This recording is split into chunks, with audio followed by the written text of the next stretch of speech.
अस्सलाम वालेकुम गाइस। तो आज की इस वीडियो में हमने माइक्रोसॉफ्ट वर्ड के व्यू टैब को मुकम्मल सीखना है। व्यूज़ क्या होते हैं, शो बटन्स में क्या यूजेज होती हैं, जूम, विंडो, मैक्रोज, इन तमाम को हमने अच्छे से कवर करना है। ये हैं तीनों रीडिंग के मोड्स कि किस तरीके से आपको डॉक्यूमेंट नज़र आ रहा है। अगर आप होम टैब के ऊपर भी हैं ना, तो यहाँ पर ये जो मोड्स आपको नज़र आ रहे हैं, यही मोड व्यू के ऊपर आपके लोग क्लिक करने से यहाँ पर नज़र आने लग जाते हैं। अगर आप रीड मोड पे क्लिक करते हैं, डॉक्यूमेंट को सिर्फ आप रीड कर सकते हैं, कहीं पे कोई क्लिक करके एडिटिंग नहीं कर सकते। इसको आप चाहें तो यहाँ से छोटा भी कर सकते हैं, टेक्स्ट को जूम आउट भी कर सकते हैं और जूम इन भी कर सकते हैं। और इससे वापस निकलने के लिए सिंपल आप एस्केप प्रेस कर दें। नॉर्मल जो लुक हमको दिखता है अपने डॉक्यूमेंट का, वो प्रिंट लेआउट होता है, जिस तरीके से हम एक डॉक्यूमेंट को देख रहे होते हैं। अब यहाँ पे देखो तो हमें साफ पता लग रहा है कि यहाँ पे पहला पेज एंड हो रहा है, यहाँ से दूसरा पेज शुरू हो रहा है। वेब लेआउट में क्या होता है कि कोई पेज नहीं होते, आपका डॉक्यूमेंट कंसेक्टिवली नीचे आ रहा होता है। अगला व्यू है आउटलाइन। अगर आप अपने डॉक्यूमेंट की आउटलाइन देखना चाहते हैं तो आप आउटलाइन पे क्लिक करें। अभी आप देखिए कि अब पता लग रहा है कि साइंस वाली मेन हेडिंग यहाँ पर है और उस हेडिंग के अंदर 3 पैराग्राफ हैं। ठीक है, कंप्यूटर हेडिंग, अब ये कंप्यूटर हेडिंग नंबर 2 है क्योंकि ये सबसे पहले आ रहा था। हेडिंग थोड़ा सा, कंप्यूटर की हेडिंग थोड़ा सा अंदर करके आ रही है, तो ये हेडिंग नंबर 2 है। इसी तरीके से बायोलॉजी भी हेडिंग नंबर 2 है क्योंकि वो भी सेम उसी के फेज़ में आ रही है। और अगर आप इल्यूजन को देखेंगे तो वो थोड़ा बाहर को आ रही है, तो ये हेडिंग नंबर 1 मैंने इसको बनाया था। अगर आप जो मेन हेडिंग होती है उस प्लस के ऊपर क्लिक करते हैं तो वो सारा का सारा पोर्शन इकट्ठा सिलेक्ट हो जाता है। अगर आप सिर्फ हेडिंग 1 का कंटेंट देखना चाहते हैं तो यहाँ पे लिखा हुआ है शो लेवल्स।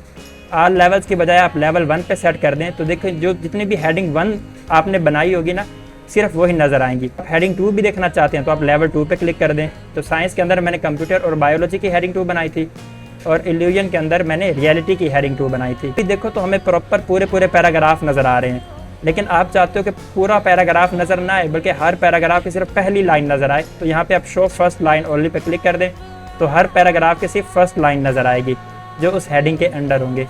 आउटलाइन व्यू को क्लोज करने के लिए हम क्लोज आउटलाइन व्यू पे क्लिक कर देंगे। अब बात करते हैं रूलर की। हमें पता है कि यहाँ से हमारी राइटिंग शुरू होगी।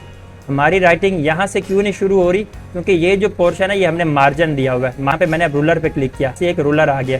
इस रूलर के इस पॉइंट से पकड़कर अगर आप इसको पीछे करते हैं, जैसे मैंने इसको यहाँ से पीछे, अब हमारा कंटेंट यहाँ से स्टार्ट होगा। आप मार्जिन को चेंज कर सकते हैं रूलर पे क्लिक करके। इसका एक और यूज मैंने यहाँ पे लिखा नेम। मैं ये चाहता हूँ कि एक बार मैं टैब की प्रेस करूँ और ये जो कर्सर अभी यहाँ पर है ना, वो फॉर एग्जांपल यहाँ पर आ जाए। अगर आप रूलर के ऊपर आकर किसी भी पॉइंट के ऊपर रूलर के ऊपर पॉइंटर रखकर एक बार क्लिक करते हैं ना, तो वहाँ पे देखिए एल का साइन आ गया।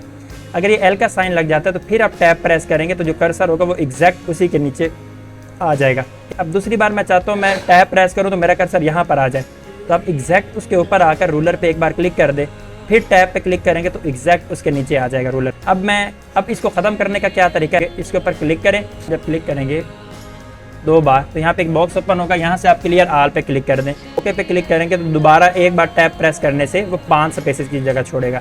बात करते हैं ग्रिड लाइंस की। तो ये पूरा डॉक्यूमेंट वाइट कलर का है, हमें कोई पर्टिकुलर स्पेस, कोई पर्टिकुलर सेल की विड्थ नजर नहीं आ रही, लेकिन अगर आप ग्रिड लाइन अप्लाई कर देते हैं तो यहाँ पे देखिए एक लाइन आ गई है। मैं एक शेप डिज़ाइन करता हूँ फॉर, मैंने यहाँ पे क्लिक करके अगर शुरू किया तो एक देखिए एक प्रॉपर स्ट्रक्चर में मैं इसको लेकर आ सकता हूँ कि मुझे कितनी हाइट उसकी रखनी है, कितनी उसकी विड्थ रखनी है। नेविगेशन पे एक जगह से दूसरी जगह मूव करना, इसको हम बोलते हैं नेविगेशन।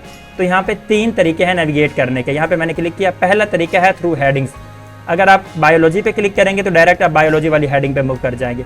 अगर आप इल्यूजन पे क्लिक करेंगे तो डायरेक्ट उसी हेडिंग पे मूव कर जाएंगे। दूसरा तरीका है थ्रू पेज। सारे पेजेस आ गए आपके सामने, जिस पेज के ऊपर आप मूव करना चाहें उसी पेज पे क्लिक करें, आप डायरेक्टली उसी पेज पे मूव कर जाएंगे। तीसरा तरीका है आप सर्च करके, यानी यहाँ पे मैंने सर्च डॉक्यूमेंट पे क्लिक किया तो मेरे डॉक्यूमेंट में जितने पैराग्राफ में वीडियो लफ्ज आ रहा होगा ना, वो सारे पैराग्राफ्स यहाँ पे आ जाएंगे।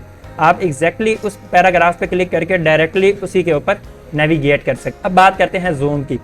जूम को आप यहाँ से भी कंट्रोल कर सकते हो, अदरवाइज ये जो नीचे आ रहा है ना, यहाँ से भी आप जूम को कंट्रोल कर सकते हो। अब अगर आपने बहुत ज़्यादा जूम कर दिया या बहुत ज़्यादा जूम आउट कर दिया तो ये जो 100% है ना, आप इस पर क्लिक करो, अगेन पेज 100% के ऊपर आकर सेट हो जाए। 1 पेज पे क्लिक करो तो एक पेज की विड्थ ऑक्यूपाई कर रहा है, यानी ये जो जगह है ना, इस जगह में एक पूरा पेज कंटेन हो रहा है। और अगर आप मल्टीपल पेजेस पे क्लिक करोगे, यहाँ पे देखो उस स्पेस के अंदर एक पहला पेज भी आ रहा है, दूसरा पेज भी आ रहा है, तीसरा पेज भी आ रहा है, तो मल्टीपल पेजेस हमें नज़र आ रहे हैं। और अगर आप पेज विड्थ पे क्लिक करते हो तो एक पेज बिल्कुल चौड़ा होकर आ जाएगा। यहाँ पे पेज विड्थ में वो पूरा चौड़ा होकर आ जाता है हमारे पास। न्यू विंडो की, न्यू विंडो पे आप क्लिक करोगे तो एग्जैक्ट उस पूरे डॉक्यूमेंट की कॉपी देखो 2 हमारे पास ओपन हो गए। तो एक तीसरी कॉपी ओपन हो गई है, 3 माइक्रोसॉफ्ट वर्ड के डॉक्यूमेंट ओपन हो गए हैं। अगर आप अरेंज ऑल पे क्लिक करते हो तो जितने भी डॉक्यूमेंट्स आपके ओपन होंगे सारी यहाँ पे नजर आने लग जाएंगी, अरेंज हो जाएंगी। आगे है स्प्लिट, सिंपल आप स्प्लिट का फीचर ऑन कर दो। अब देखो ये आपके सामने एक टैब विंडो आ गई, ये एक लाइन आ गई है। इस लाइन को आप जहाँ पे रखोगे, फॉर एग्जांपल मैंने यहाँ पे रखा, अब आपका डॉक्यूमेंट 2 हिस्सों में स्प्लिट हो चुका है, डिवाइड हो चुका है।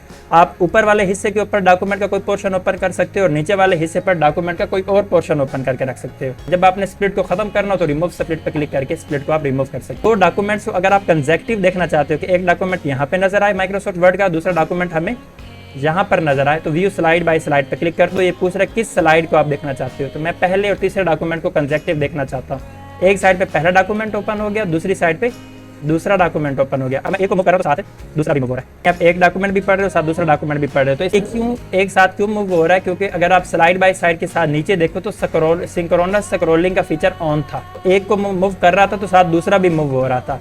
अगर आप यहाँ पे सिंक्रोनस स्क्रॉलिंग को ऑफ कर देते हो, अब आप एक को मूव करोगे साथ दूसरा मूव नहीं होगा, सिंक नहीं कर रहा। अब फॉर एग्जाम्पल मैंने ना इसकी थोड़ी सी विड्थ बढ़ा दी थी। यहाँ पे रीसेट विंडो पोजीशन का ये बटन है, इसको आप दबाओगे ना दोबारा वो विड्थ सेट हो जाएगी, रीसेट हो जाएगी। अब ये है स्विच विंडोज। स्विच विंडोज का मतलब है कि जितने माइक्रोसॉफ्ट वर्ड के डॉक्यूमेंट्स इस वक्त ओपन है, आप उनमें स्विच करना चाहते हो, यानी कि किसी और डॉक्यूमेंट के ऊपर जाना चाहते हो। स्विच विंडो के ऊपर क्लिक करो, डॉक्यूमेंट 3 के ऊपर जाना चाहते हो तो डॉक्यूमेंट 3 के ऊपर चले जाओ। आप स्विच कर सकते हो किस डॉक्यूमेंट के ऊपर आप जाना चाहते हो। मैक्रोस के थ्रू आप अपनी मर्जी की शॉर्टकट की बना सकते हो। आप इस डॉट पे क्लिक करो, यहाँ पे एक बटन है रिकॉर्ड मैक्रो, इस पे क्लिक करो। बनाना चाहते हो तो कीबोर्ड को सिलेक्ट करो, वो जो शॉर्टकट की आप बनाना चाहते हो उसको यहाँ से प्रेस करो। तो फॉर एग्जांपल मैंने कंट्रोल शिफ्ट वाई साइन कर दो एंड क्लोज कर दो। अब देखो आपके पॉइंटर के साथ एक रोबोट सा साइन आ गया। अब जो भी एक्शन आप परफॉर्म करोगे एक्शन रिकॉर्ड होता जाएगा। फॉर एग्जाम्पल मैं एक एक्शन परफॉर्म कर रहा हूँ, इसको डिलीट करने वाला, ये एक्शन अब रिकॉर्ड हो रहा है, ये एक्शन परफॉर्म हुआ। अब मैंने क्या किया, इसको स्टॉप रिकॉर्डिंग कर दी। अब वो जो शॉर्टकट की थी वो जब भी मैं प्रेस करूंगा तो जितने अल्फाज मैंने इधर डिलीट किया ना वो अल्फाज अब ऑटोमेटिकली डिलीट हो जाएंगे। कंट्रोल शिफ्ट वाई, तो वो देखो जितने नंबर या जितने कैरेक्टर्स मैंने उस वक्त डिलीट किए थे ना वो अब ऑटोमेटिकली डिलीट कर रहा है। तो ये अपनी मर्जी की मैं शॉर्टकट की बना सकता हूँ। फॉर एग्जांपल यहाँ पे मैं एक शॉर्टकट की बनाना चाहता हूँ, रिकॉर्ड पे कंट्रोल शिफ्ट डी से एक शॉर्टकट की मैं बनाना चाहता हूँ, असाइन क्लोज। शॉर्टकट की मैं ये बनाना चाहता हूँ कि हर बार मैं नई लाइन के ऊपर आऊँ और मैं यहाँ पे लिखूँ Munawwar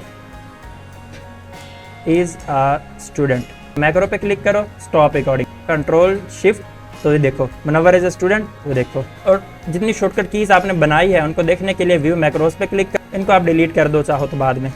Please subscribe my channel. Thank you so much for watching my video.